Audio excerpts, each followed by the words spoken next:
Welcome to Conversations. I'm Robin Fahr. And I'm Shawn Alikian. Thanks for joining us today.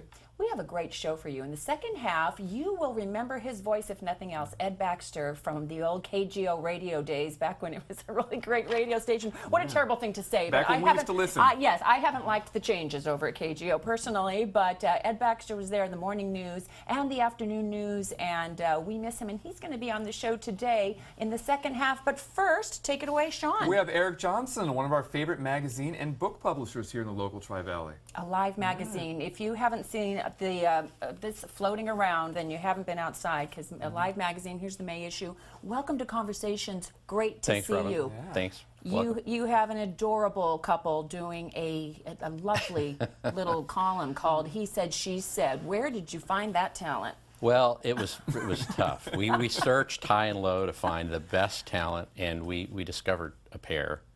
And they're here today, actually. Here today. They're going to make an appearance. Tell us a little bit more about them, please, there. Don't stop now. Robin and Shawn. Actually. No, we want to thank you for that opportunity. It's been very fun being published in this magazine and writing for you guys. Well, it's a terrific opportunity for us because you bring a new perspective and kind of a fresh, you've enlivened Alive. So thank you guys. We just love it. And yeah, Shawn's right. We give free advice. I mean, who doesn't want free advice? And it's great advice. It really is. I think so, kind of too. And we're, we're a little bossy, but we think we have all the answers. But we figure between the two of us, you've got male, female, young, not perspective, so young. older perspective. Yeah, you different. get a little bit of both. Yeah, so we feel like we cover the gamut. So anyway, let's talk a little bit about Alive magazine and then how you've turned into the book publishing business now. How's Alive magazine doing? Alive magazine is, we launched the publication in 2005, and it's had a great run. We're coming up on 10 years, so it's been a great experience, and it's doing well. And we've branched off into other areas, which I think is probably what we're going to talk a little bit about today. But it's been a gas doing it. Yeah. Well, it's quite a bit of an accomplishment too to be in the publishing business, in a print magazine business for 10 years now, with the whole digital media and everything else going on. So you've seen quite a bit of changes over the last 10 years, haven't you? A lot of changes, and we're maybe a bit of holdouts, but my belief is that print is going to actually have a resurgence as people become more aware of the challenges with digital, particularly the threat level that online and digital media faces. You can't hack a magazine, a print magazine. You can't. It's much more difficult to censor it. So as you see print publications strictly going to digital, I think it's a wise thing for them to go back to a print model. Newspaper. If I was in the newspaper industry today, if there'd be a way to run a headline once a week saying, "You can't mess with this," that's what I'd be doing. Yeah. I would be heralding the fact that print is much more secure. When your paper or your magazine lands on your front doorstep, that's it. It's what you see is what you get. If it's digital, it could have been hacked, it could have been changed. You just don't know. It's just a whole different world. And there's something nostalgic too about cracking open a magazine or a book or a newspaper for that matter and reading something, and you're starting to see the resurgence of bookstores, mom and pop bookstores coming back because people like that feel. You don't get that feel even with a tablet. You just don't get that feel of being able to flip pages and It's look not at the something. same. I don't even know what I'm reading sometimes if it's on my Kindle because I don't see the title sitting on my nightstand night after night. So I really kind of forget what I'm reading. I'm reading, but it's I much prefer the real thing. These are a few books that you have been publishing, and we've had a few of your people on our show. Did you know that? Yeah. Yeah, I'm aware that you had. You brought a couple copies of this book, actually. We did. Yes. Yeah, Vietnam to Western Airlines, Bruce Coey, the author. I think you had him as a guest. Yes. And I know you had him as a guest. Yeah, great guy. Great guy. It's a very important book. And yeah, I mean, this was a real honor for us to be involved in this project because it reframes the entire Vietnam experience. There's been a lot of sort of misinformation and mischaracterization of Vietnam, the war itself, and the soldiers that fought in the war. Right. And there was just as much heroism and for example, there were more Marine casualties in Vietnam than there were in World War II. A lot of people are not aware of that fact. So This was a great project. We learned a lot from him. Now, why wouldn't he have gone, you know, self-published? What, you know, so he came to you, he knew better than to do that. What was the story there? Well, really, there, you know, as I tell all authors, there are really three ways to be published today. The first way is what people consider the traditional publishing route, which is you send a query letter off, you try to get a publishing house, or you hire an agent, and you try to get them to get a major publishing house interested in your work. Right, and if you're Tom Clancy, right, it works. The challenge with that is you either have to be a celebrity or you've already proven yourself somehow. Right. Because the big houses just, they're overwhelmed with submissions. Well, and they're concerned about the bottom line and Sure. revenue, aren't they? Exactly. And Sure. they're not going to take on a project unless they see dollar signs there. Yeah, it's like the movie industry. I tell people it's very much like the movie industry. If you're a known quantity and they know they can produce a film with a headliner that's popular, the film doesn't necessarily have to be a very good film. They're going to make their investment back in the first 2 weekends of the movie. Exactly, Right? exactly right. So the same with book publishing. So then there's that whole other area of you know, used to be called vanity publishing, and that's pretty much what we do is we call it subsidy publishing, where although we're a little bit different in the fact that we take not only a financial interest, but we take a personal interest, consider ourselves partners with the author, and so it's long-term success. And then there's self-publishing, of course, and you know the beauty of self-publishing is you do it all yourself. The problem with self-publishing. The problem with self-publishing is you do it all yourself. Yeah. The other challenge with self-publishing is typically most bookstores will not even carry a self-published author. Yeah. It's so true, and I've noticed too from the PR end of things, really hard to get people interviews in the media when it's self-published. The hosts and the producers are worried that it's just not going to be up to snuff, and they just don't want to do the research to make sure that it is. Whereas when it's got the Alive publishing, book publishing on it, they know. Yeah, you need the power of a publishing house, big or small, behind you, because it validates you quite a bit. Yeah, they're doing the editing, and that's Yeah, great. it's a pre-screening process, really, and you know when we take on a client, we typically, you know, we interview the client, and the first question I ask the author is, "What's your goal for the book?" Because all authors have different expectations for the success of their book. Then we are going to bring on one of your clients. Will you stay on, because Ed Baxter Sure. is here. He's Love to. written a fabulous book, Waiting at Red Lights. He's a client. His mom's a client. You just are taking care of the Baxter Rocking family and for rolling. sure. All right, so stay with us and don't go away. Shawn and I will be right back.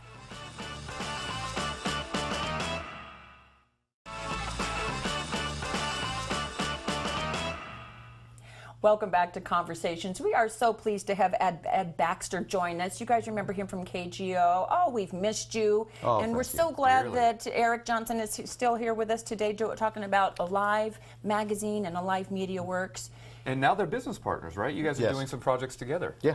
And you brought one of the projects It on all today. started I with did. your beautiful book. Oh, yeah, thank I'm you. going to hold it up, but I want you Okay. to tell us a little bit about Waiting at Red Lights. This is something I do daily. Is it as the title suggests? Yeah. Yeah, well, it's thoughts that you have Yeah. while you're waiting in a red light. Yes. And actually, Eric, I think, came up with the title of the book because I am published with As a publisher with Eric, should, as right? a publisher, yeah. Yeah.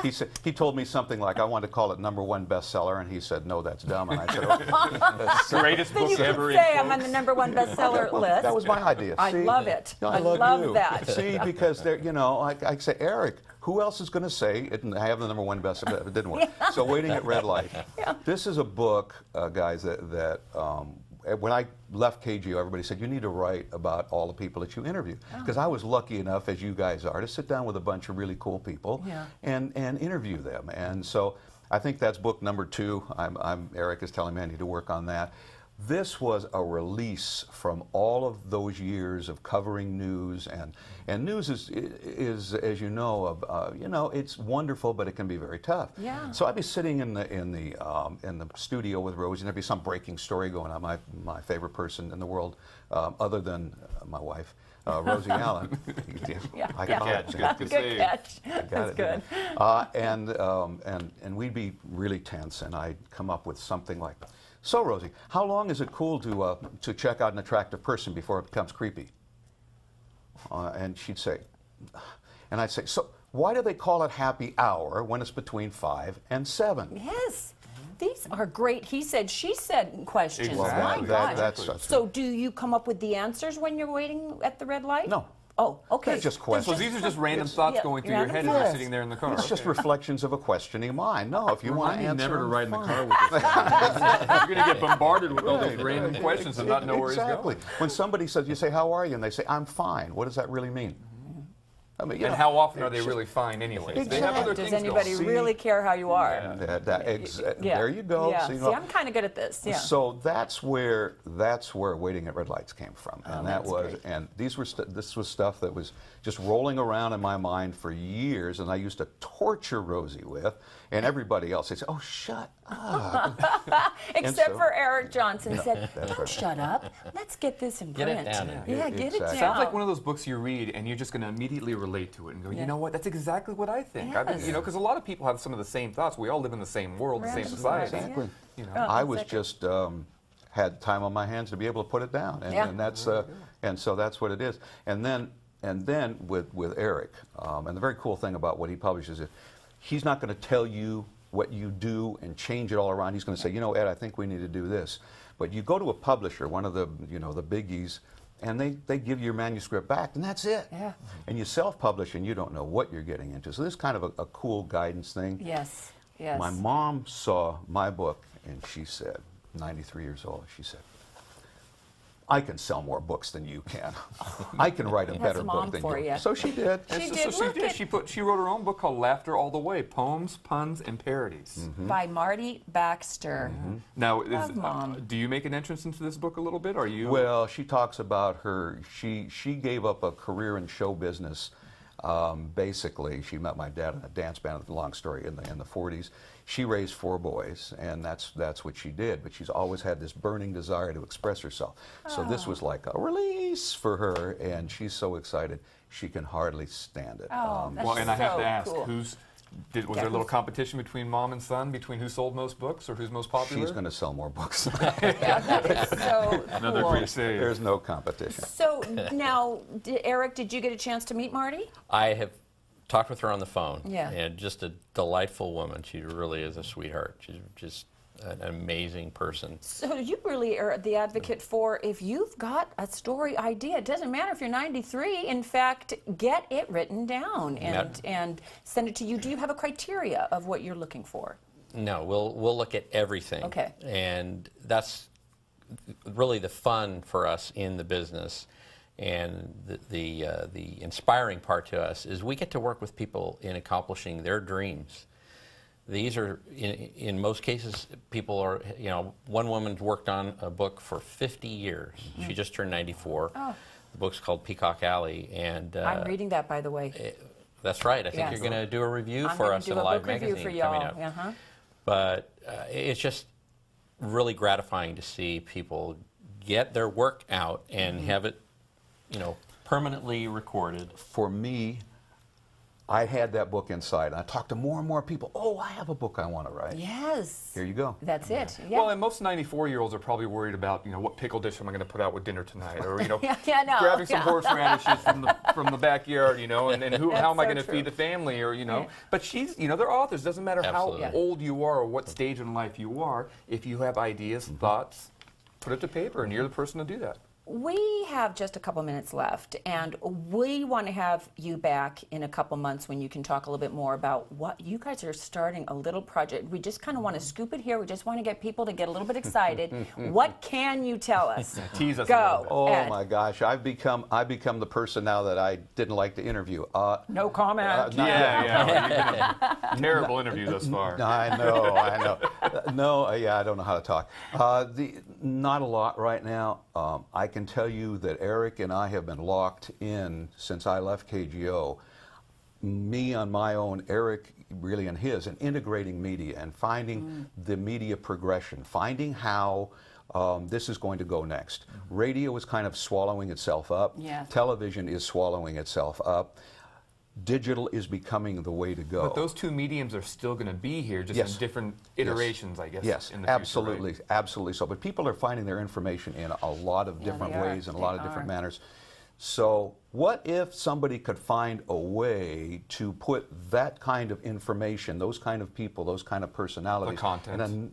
in a different delivery system? And that's what we're working on, and that's why I shouldn't say To a be whole lot more. continued. Yeah, he's going to have to come back and tell Oh us yeah, because exactly we want to hear all what that about delivery it. system Yeah. is going to be in the future. I just want my news talk back at KGO. Hang in there. Okay, I all want to right. be entertained. I want to get information and be Yeah, entertained yeah. at the same Just time. be patient. Oh, Robin. what a great interview. Okay, so you guys are coming back. We've already established Absolutely. that. Eric Johnson, publisher and editor of the Live Media Works. We have a Live magazine and a Live book publishing. And Ed Baxter, you remember him from KGO. He's the author of the book Waiting at Red Lights and his cute mom's book, Laughter All the Way. Go Mom. Oh, you Go can Mom. all do this. This is just great. What you need to do is go to a couple of websites, www.aliveeastbay.com. That's Alive Magazine's website. And it'll take you right to www.alivebookpublishing.com, or you can get there yourself. And the phone number over there is 925-837-7303. Thank you, guys.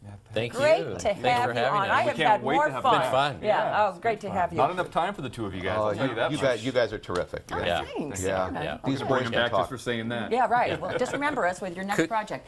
And that'll do it for this edition of Conversations. We hope you've enjoyed it as much as we have. If you did, please visit us at facebook.com/tv30.org and let us know how much you like the show by clicking the like button. Until next time, I'm Robin Fahr. And I'm Shawn Alikian. Thanks for joining us. Stay tuned now for He Said, She Said, coming up next on Tri-Valley TV.